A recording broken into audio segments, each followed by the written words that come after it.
Nesse vídeo eu vou tratar contigo a respeito da Itaúsa, que é a controladora do Itaú. Sim, ela é a controladora. Se você analisar bem a estrutura societária do Itaú, você vai ver que a Itaúsa detém mais de 60% das ações ordinárias do Itaú. Portanto, o Itaú é de quem? Da Itaúsa, que é a holding que controla o Itaú. As ações da Itaúsa estão caindo pouco mais de 10% nesses últimos 30 dias, como você pode perceber. Apesar disso, a gente está falando de uma alta acumulada só na variação do preço das ações, de 7,39. Portanto, uma das poucas ações que pós fuga de capital estrangeiro da B3, uma das poucas ações, afora a Petrobras, que está subindo. E isso é notável, é digno de nota, porque isso significa que você pode ficar mais tranquilo nesse tipo de ação, que já foi uma piada no passado. No passado, estou dizendo, esses últimos 3 anos, entre 2022 e 2024 ali, a empresa reteve um pouco mais de lucro, não pagou tanto dividendo de maneira estratégica e aí virou piada. Só que olha só o resultado atual. A estratégia valeu muito a pena. Hoje a alavancagem financeira da Itaúsa é quase nada, insignificante, como eu vou te mostrar, e ela tá com um portfólio ali bacana de ativos que ela conseguiu se posicionar. Recentemente comprou mais, fez um aporte de capital de Aegea, aproveitando que agora o setor de saneamento está numa fase de investimentos relevante. E a 12,50, esse preço faz sentido, mesmo após essa alta de 7,39% no ano, e pegando-se os últimos 12 meses, a gente está falando de uma alta de 15,54%. Olha, a gente precisa, para avaliar o desempenho de uma gestão, necessariamente olhar para os retornos que aquela ação, que a holding aqui no caso, entregou para o acionista. Veja, por mais que eu crie aqui várias narrativas, cite diversos mecanismos para avaliar o desempenho de uma gestão, no final das contas, entregou ou não entregou retorno para o seu acionista? Entregou um retorno acima da renda fixa, que rende muito no Brasil? Entregou um retorno acima do Ibovespa? Ah, não entregou? Então o desempenho não foi dos melhores. Ponto final. Não me venha com narrativa, é o ciclo. Não, pera. Sim, tem o ciclo. Mas, teoricamente, gestões de alta qualidade conseguem suportar até mesmo períodos ruins, entregando retorno. Eu sei, depende muito do negócio e do setor, mas aqui a gente está falando basicamente do Itaú, o top 1 do setor bancário. E por que eu estou te dizendo isso? Para você verificar aqui como essa empresa, em qualquer período desses últimos 10 anos, entregou retornos acima da média. Quer ver só? Retorno total, né, a rentabilidade total de Itaúsa, 427%. Rentabilidade real, ou seja, acima do IPCA, de mais de 200% em 10 anos. Isso me deu, olha só para te mostrar aqui, 10 anos, me deu 18% ao ano. Em 5 anos, 18,9%, que foi 137. E em 2 anos, 22%. Mas olha a simetria de longo prazo, em períodos alongados ela entregando 18%, e quando você vai esticando, você vê que a Itaúsa entrega 18%. É realmente impressionante. E aí eu vou aqui para o ROI, que é o retorno sobre o patrimônio líquido, e olha só a média da empresa, 17%, é os 18%. Essa aqui é uma comprovação daquilo que diz o Charlie Munger. Ele fala o seguinte, viu amigo, você não pode pagar caro demais por um ativo, não pague muito caro. Mas se você pagar um preço razoável, o que seria o preço razoável? Preço justo ou um pouco abaixo do preço justo, especialmente de empresas excepcionais, a tendência a longo prazo, a gente está falando de 10, 15, 20 anos ou mais, a tendência, se essa gestão conseguir retornar tudo isso sobre o patrimônio dos sócios, que é o patrimônio líquido, é o que você pode esperar de retorno. Ou seja, o que o Charlie Munger está falando pra gente, viu? Se você não pagar caro demais, o que você pode esperar a longo prazo de retorno para você, acionista minoritário, é o que? É o retorno sobre o patrimônio líquido ou o retorno sobre o capital investido para outras empresas, aquelas que têm mais dívida. É esse retorno que a gestão entrega sobre o patrimônio líquido, é lucro líquido sobre patrimônio líquido. É esse ROI que você pode esperar na sua carteira. Há uma identidade, portanto, entre ROI e retorno para acionista. Isso a longo prazo, já que o mercado não é eficiente o tempo todo. Então significa, Luan, que se a gestão conseguir aumentar os seus retornos de longo prazo, por exemplo, aumentar o ROI de longo prazo, eu posso esperar que o retorno da minha carteira, que já era bom, fique ainda maior? Sim. Ou o contrário também. A empresa tinha uma média de ROI de 17, 18. Se não fosse o ano de 2020, estaria em 18, tá? Porque ele distorceu aqui a média. Agora, a empresa tem um ROI de 15, porque agora teve mais concorrência, a gestão mudou, eles pioraram o trabalho deles, agora você pode ter uma expectativa de 15. Isso se chama piora nos fundamentos econômicos de longo prazo. E Itaúsa é um exemplo nesse sentido, assim como o Banco Itaú, ok? Eu particularmente tenho Itaúsa, só não tenho, cara, porque eu tenho Itaú, mas eu tô com a mão coçando para comprar Itaúsa. Confesso confesso pra você, a mão coça. Eu falo, já tem Itaú, pra que eu vou comprar Itaúsa? Mas pode ser que eu compre, não sei. Isso eu vou revelar eventualmente para os membros do canal. E o que aconteceu com a Itaúsa no segundo trimestre? Impressorinha de dinheiro. Olha só, lucro líquido recorrente. Esse termo recorrente é importante porque existem momentos em que você tem um resultado não recorrente. Ah, sério, sim, o não recorrente pode ser o ganho de uma causa judicial, pode ser a perda de uma causa judicial, pode ser o pagamento de uma indenização por conta de demissão voluntária. Sabe, são eventos que não acontecem de maneira recorrente. E o ideal é que a gente não considere, na avaliação da empresa, o impacto desses eventos, porque é de curto prazo. E a empresa eu quero avaliar pensando nos fluxos de caixa futuros de longo prazo. Eu vou colocar na minha avaliação os fluxos de caixa sem esses eventos não recorrentes. Isso que eu quero dizer. Então já me traz aqui o recorrente. ROI recorrente 18,7 bateu ali no retorno. Retorno analisado, ó. É legal de ver essa identidade, né? Pode ser mera coincidência? Pode ser, mas isso bate muito com o que o Buffett e o Charlie Munger falam. E faz todo sentido, porque afinal de contas, né? O ROI nada mais é que o lucro líquido sobre o patrimônio líquido. Patrimônio líquido, patrimônio dos sócios, é o lucro. É o quanto de rentabilidade a gestão consegue me dar. Claro que faz sentido. É isso. Retorno total acionista, TSR, 39%. Nossa.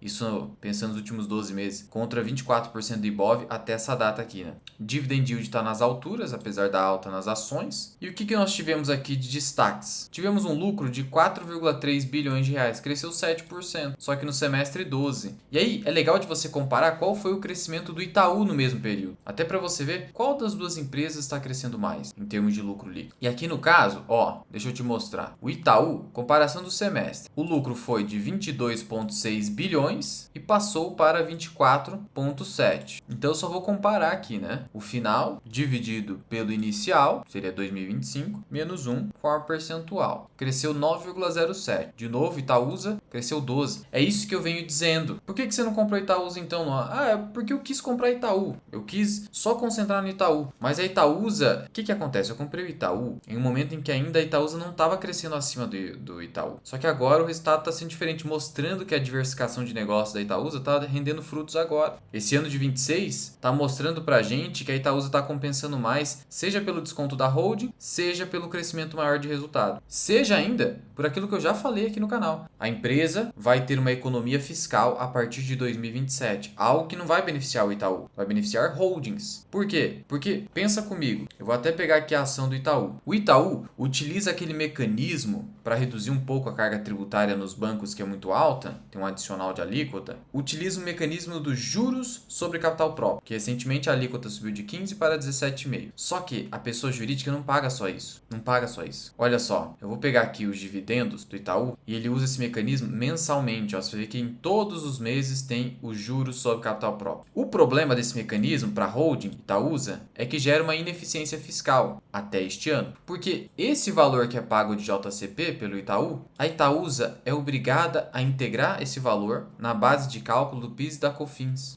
que são tributos sobre faturamento. Só que, a partir de 2027, por conta da lei da reforma tributária, essa ineficiência vai acabar nas holdings, de tal modo que o JCP ele virá, entre aspas, limpo, não vai integrar a base de cálculo. Isso vai gerar uma economia enorme, principalmente para uma empresa que recebe bilhões, né, do Itaú. E aí, de plano, você já consegue calcular aqui o índice preço-lucro projetado da Itaú. Se ela simplesmente mantiver esse resultado para o segundo semestre, basta você multiplicar por 2. Então é 8,797 vezes 2. Isso me dá 17,6 bilhões de reais de lucro líquido. Logo, considerando o atual valor de mercado da Itaúsa de 53,9 bilhões de reais, na verdade, o valor de mercado aqui está equivocado, né? Não é só isso. Aqui, ó, peguei o valor atualizado. 140 bilhões, tá? Então, 141,270 dividido por 17,594, ou seja, 8 vezes os lucros. Esse múltiplo é alto ou baixo? Vamos dar uma olhada no histórico da Itaúsa, que é um histórico muito confiável, porque o ROI dela não varia tanto. E aqui a gente tem um histórico que nos remete para 8 vezes os lucros. Então está na média, praticamente na média. Mas detalhe, em ciclos de baixa do juro brasileiro, esse múltiplo é muito maior, como você pode perceber aqui. Então hoje você não tem um múltiplo caro em Itaúsa. E mais importante do que isso, a gente tem alguns gatilhos, como a ineficiência fiscal que vai acabar em 2027,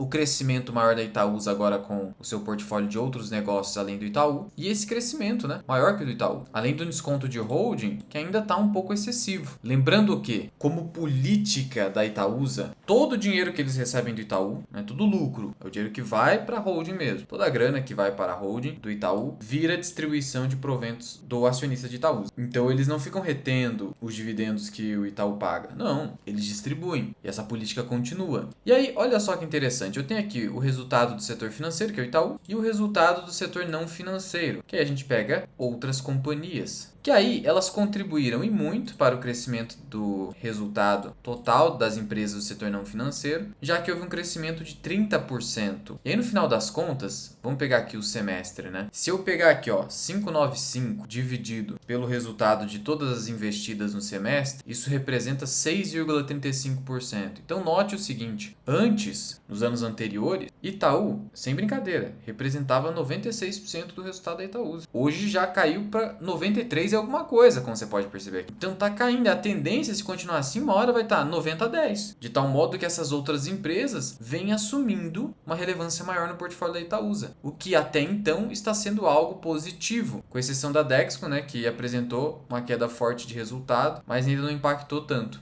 E basicamente as outras alocações da Itaúsa, com exceção da Alpargatas, são o quê? Empresa de infraestrutura, energia, concessões e temos a Alpargatas, né? Que é uma decisão da gestão da Itaúsa. Mas veja, que vem rendendo belos frutos. Se continuar assim, maravilha, né? Crescimento de 66% no lucro na base do semestre aqui. Resultado financeiro da Itaúsa piorou, isso no semestre, na comparação aqui do ano, não. Mas enfim, resultado negativo de 120 contra 140 não preocupa, dado o fato de que a empresa tem um lucro líquido de 8,8 bilhões no semestre. E aí veja só a ineficiência que eu comentei contigo, ó. Despesa tributária e o par. O resultado do Itaú Unibanco, demonstrado acima, incorpora as despesas tributárias de PIS e COFINS sobre juros sobre capital próprio da IUPAR, que totalizaram 71 milhões no segundo tri e 140 milhões no primeiro semestre. Então a gente está falando de uns 300 milhões quase de economia por ano aqui, né? Pensando apenas aqui na despesa tributária da IUPAR. Porque o total da ineficiência abrange isso aqui, ó. A empresa destaca muito bem. A ineficiência custou 234 milhões no segundo tri, 458 milhões no primeiro semestre. Então é só arredondar, né? 458 vezes 2, a gente está falando de 900 milhões. A minha estimativa seria de 800 milhões e até mais do que isso. Então olha o tamanho da ineficiência, pelo menos uns 900 milhões. E isso não parece que está sendo precificado pelo mercado. É por isso que a mão está coçando para comprar Itaúsa. Desconto de holding quase 21%, mas deveria ser menor, essa que é a verdade. E aqui quando a gente fala de resultado financeiro na Itaúsa, que piorou, decorre do quê?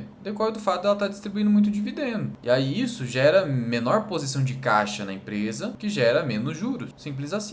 Aí aqui, trazendo sobre a alavancagem que eu tinha citado anteriormente. Olha só a alavancagem. Primeiro que o prazo médio de dívida é muito alongado, 6,7 anos. Muito bom, tá? O custo médio da dívida é um pouquinho alto, mas faz parte, tá? Medindo-se aqui, ó. Esse indicador para holding faz mais sentido. Dívida líquida sobre os ativos líquidos da empresa, segundo o TRI de 26, 0,6, nem 1%. Você tem noção que nem 1% é alavancagem frente ao patrimônio da Itaúsa? Só para você ter uma ideia, comparando com o fundo imobiliário. Fundo imobiliário que tem alavancagem de 10% é baixa alavancagem. Aqui a gente está falando de 0,6. 0,6. Aqui também é interessante o quanto que eu recebo de proventos frente às despesas de juros. Nossa, um indicador muito tranquilo, 23 vezes. Então assim, uma alavancagem praticamente insignificante, só melhora a estrutura de capital aqui da empresa. Então a gestão da Itaúsa é muito comprometida com isso. Sem falar que é comprometida com altos retornos. O Setúbal, ele recorrentemente diz, olha, a gente não está investindo e só distribuindo dividendo, porque a gente não enxerga nenhuma oportunidade que ofereça pelo menos 20% de retorno, de TIR. Então se eu não achei oportunidade, eu distribuo o dividendo. Isso é muito racional. Como eu falei, a prática é repassar integralmente os proventos recebidos do Itaú. No primeiro semestre, a distribuição foi de 2,8 bilhões. Sendo assim, daria para esperar quase 6 bilhões de proventos no ano. E aí a gente está falando de 1,14, né? Uma paulada, 9,8% de yield. Então é uma ação que tem condições de pagar mais de 10% dependendo do nível de distribuição. E sobre aqui a participação que a Itaúsa tem nas empresas, esse 37,5 aqui não é a verdade de fato, tá? Porque ela tem participação indireta. Então, como eu te falei, ela tem o controle do Itaú, mas aqui tá correto, ela tem quase 50% da Copa Energia e nas outras empresas são participações minoritárias, mas com poder de influência relevante, o que é bacana, né? De tal modo que a Itaúsa não é simplesmente só uma holding de dividendo, ela também busca melhorar aí o nível de cultura e governança nessas empresas. E o meu valor intrínseco em Itaúsa é de R$15, tá? R$15. A ação está custando R$12,50, portanto, eu detenho aqui um potencial de valorização, que é o quê? 15 menos esse valor aqui, ou seja, estou comparando o valor intrínseco versus a cotação de mercado, um potencial de 20%. Já minha margem de segurança, tecnicamente, que eu fiz um ajuste aqui na planilha para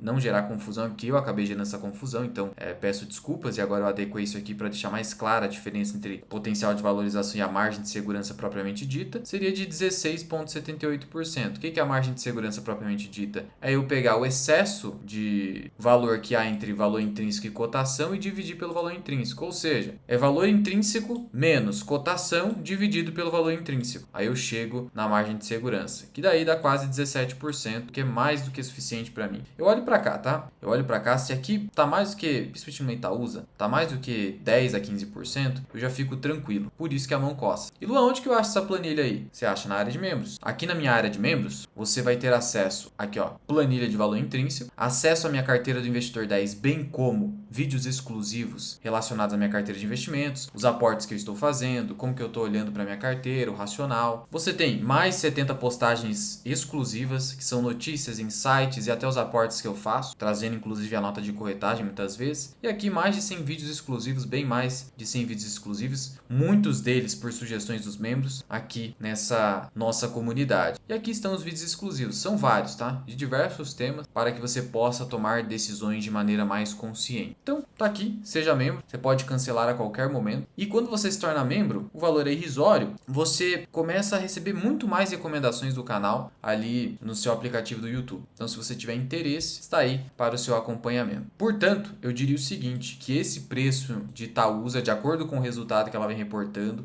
e com esse histórico realmente excepcional, ela está um excelente preço, excelente preço. E qualquer dúvida ou sugestão, só comentar aqui embaixo. Fui!